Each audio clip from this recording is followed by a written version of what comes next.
ಚನ್ನಮಲ್ಲ ಸ್ವಾಮೀಜಿ ಅಂತ ಹೇಳಿ ಗುರು ಪೂರ್ಣಿಮಾ ಬಹಳಷ್ಟು ದಿನಗಳಿಂದ ಆಚರಣೆ ಮಾಡ್ಕೊಂಡು ಬಂದಿರತಕ್ಕಂಥದ್ದು. ಇತಿಹಾಸದಲ್ಲಿ ಹೇಳುವ ಹಾಗೆ ವೇದವ್ಯಾಸರಿಂದ ಅವರ ಹೆಸರಿನ ಮೇಲೆ ಗುರು ಪೂರ್ಣಿಮೆ ಆಚರಣೆ ಮಾಡ್ತಾ ಇದ್ದಾರೆ ಅಂತಕ್ಕಂಥದ್ದನ್ನು ಇತಿಹಾಸದಲ್ಲಿ ಕಂಡುಕೊಳ್ತೇವೆ. ಪ್ರಸ್ತುತ ದಿನಮಾನಕ್ಕೆ ಗುರು ಪೂರ್ಣಿಮೆ ಎಷ್ಟು ಮುಖ್ಯ ಅಂತಕ್ಕಂಥದ್ದು ನಾವೆಲ್ಲ ತಿಳ್ಕೊಳ್ಬೇಕು. ಇವತ್ತು ಯಾವುದೇ ವ್ಯಕ್ತಿ ಏನಾದರೂ ಸಾಧನೆ ಮಾಡಬೇಕು, ಸಾಧಿಸಬೇಕು ಅಂದರೆ ಅದಕ್ಕೆ ಗುರು ಬೇಕು. ನಾವು ಹೇಳ್ತೇವೆ, ಪ್ರಾರಂಭದಲ್ಲಿ ತಾಯಿ ಗುರು ಆಗ್ತಾಳೆ, ನಂತರ ಶಿಕ್ಷಕ ಗುರು ಆಗ್ತಾನೆ, ತದನಂತರ ಸಾಮಾಜಿಕವಾಗಿರ್ತಕ್ಕಂಥ ಮಠ ಮಾನ್ಯಗಳು ಗುರುಗಳಾಗ್ತಾರೆ. ಯಾರ್ಯಾರು ಮಾರ್ಗದರ್ಶನ ಮಾಡ್ತಾರೆ ಅವರೆಲ್ಲ ಗುರುಗಳಾಗ್ತಾರೆ.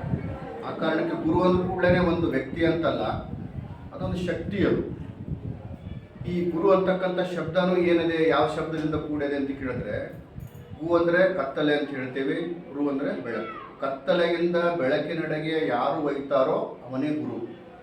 ಅದು ಗುರುವಿನ ಕರ್ತವ್ಯ. ಅದು ನಮ್ಮ ಬದುಕಲ್ಲಿ ಯಾರ್ಯಾರು ಮಾರ್ಗದರ್ಶನ ಮಾಡ್ತಾರೆ, ಯಾವ ರೀತಿಯಾಗಿ ಸಲಹೆ ಸೂಚನೆಗಳು ಕೊಡ್ತಾರೆ, ಕಷ್ಟ ಇದ್ದಾಗ ನಮಗೆ ಸಲಹೆ ಸೂಚನೆಗಳನ್ನು ನೀಡ್ತಾರೆ, ಅಂಥವರೆಲ್ಲ ಗುರುಗಳಾಗ್ತಾರೆ. ಒಟ್ಟಾರೆ ಆ ರೀತಿಯಿಂದ ಇವತ್ತು ಧಾರ್ಮಿಕವಾಗಿರ್ತಕ್ಕಂಥ ಗುರು ಪರಂಪರೆಗೂ ಭಾಳಷ್ಟು ಬೆಲೆ ಇದೆ. ನೀವು ಲೌಕಿಕವಾಗಿರ್ತಕ್ಕಂಥ ಗುರುಗಳನ್ನು ನೋಡಿದ್ರೆ ಶಿಕ್ಷಣ ಕೊಡ್ಬೋದು, ಆದರೆ ಶಿಕ್ಷಣವೇ ಜೀವನದ ಗುರಿ ಅಲ್ಲ. ಜೀವನದ ಗುರಿ ಏನದೆ? ನಾವೆಲ್ಲ ಮುಕ್ತರಾಗಬೇಕು ಅಂತಕ್ಕಂಥದ್ದು.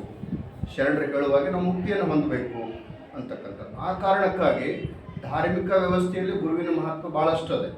ಅಂಥ ಒಬ್ಬ ಗುರುವಿನನ್ನು ನಾವು ಆಶ್ರಯಿಸಬೇಕು ಅಂತಕ್ಕಂಥದ್ದು. ಇತಿಹಾಸವನ್ನು ತೆಗೆದು ನೋಡಿದ್ರೆ ಗುರುವಿನ ಹೊರತು ಯಾರೂ ಇಲ್ಲ. ಹಿಂದೆ ರಾಜ ಮಹಾರಾಜರು ಸಹಿತ ಹಿಂದೆ ಗುರುವನ್ನು ಇಟ್ಕೊಳ್ತಿದ್ರು, ಮುಂದೆ ಆಡಳಿತವನ್ನು ಮಾಡ್ತಾ ಇದ್ರು.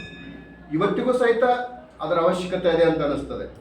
ಯಾರಿಗೇ ಆಗಲಿ ಮಾರ್ಗದರ್ಶನ ನೀಡ್ತಕ್ಕಂಥವ್ರು ಗುರುಗಳಾಗಿರ್ತಕ್ಕಂಥವ್ರು. ಅಂಥ ಗುರುಗಳ ಮಾರ್ಗದರ್ಶನದಲ್ಲಿ ಒಬ್ಬ ಶಿವಾಜಿ ಮಹಾರಾಜ ಒಬ್ಬ ದೊಡ್ಡ ಮಹಾರಾಜನಾಗಬೇಕಾದ್ರೆ ಸಂತ ರಾಮದಾಸರು ಅಂತಕ್ಕಂಥ ಗುರು ಬಹಳ ಮುಖ್ಯವಾಗಿರ್ತಕ್ಕಂಥ ಕೆಲಸವನ್ನು ಮಾಡ್ತಾನೆ.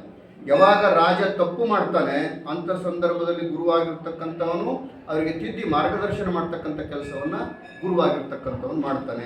ಈ ರೀತಿಯಾಗಿ ಸಾಮಾಜಿಕ ವ್ಯವಸ್ಥೆಯಲ್ಲಿ ಗುರುಗಳ ಪಾತ್ರ ಭಾಳಷ್ಟು ದೊಡ್ಡದಿದೆ. ಎಲ್ಲರೂ ತಮ್ಮ ತಮ್ಮ ಕರ್ತವ್ಯಗಳನ್ನು, ನಾನು ಯಾವಾಗಲೂ ಹೇಳ್ತಿರ್ತೇನೆ, ಡಿ ವಿ ಜಿಯವರು ಹೇಳ್ತಾರೆ, ಇರುವ ಕೆಲಸವ ಮಾಡು ಕಿರಿದೆನದೆ ಮನವಿಟ್ಟು ದೊರೆತದು ಹಸಾದವೆಂದುಣ್ಣು ಹೊಣಗಿಡದೆ ಧರಿಸು ಲೋಕದ ಬರವ ಹೊರಡು ಕರೆಬರಗಳದೆ ಮಂಕುತಿಮ್ಮ ಅಂತ ಹೇಳ್ತಾರೆ. ಯಾವುದೇ ಕಾಯಕ ಇರಲಿ, ಯಾವುದೇ ಕೆಲಸ ಇರಲಿ, ನಾವು ಮನಸ್ಸಿಟ್ಟು ಮಾಡ್ತಕ್ಕಂಥದ್ದು ಆಗಬೇಕು.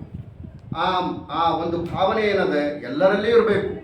ಇಡೀ ನಮ್ಮ ವ್ಯವಸ್ಥೆಯಲ್ಲಿ ಎಲ್ಲರಲ್ಲಿಯೂ ಕೂಡ ಒಂದು ನಿಷ್ಠೆ ಅಂತಕ್ಕಂಥದ್ದು ಬಂದರೆ ನಿಜವಾಗಲೂ ಗುರುಪೂರ್ಣೆ ಆಚರಣೆ ಮಾಡಲಿಕ್ಕೆ ಸಾರ್ಥಕ ಆಗ್ತದೆ. ಅಂಥ ಗುರುಗಳ ಉದ್ದೇಶ ಏನಿರ್ತದೆ ಅದನ್ನು ಶಿಷ್ಯರಾಗಿರ್ತಕ್ಕಂಥವ್ರು ಸಹಕಾರಗೊಳಿಸಬೇಕು.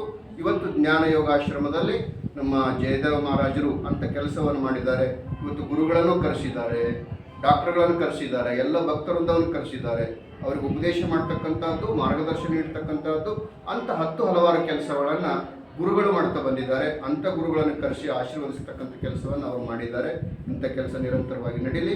ಈ ನಮ್ಮ ಪ್ರಕೃತಿಯೇ ಗುರು ಅಂತ ಹೇಳ್ತೀವಿ, ನಮಗೆಲ್ಲವೂ ಮಾರ್ಗದರ್ಶನ ಮಾಡ್ತಾರೆ. ಪ್ರಕೃತಿಯೇ ಗುರುವಾಗಿರ್ತಕ್ಕಂಥದ್ದು.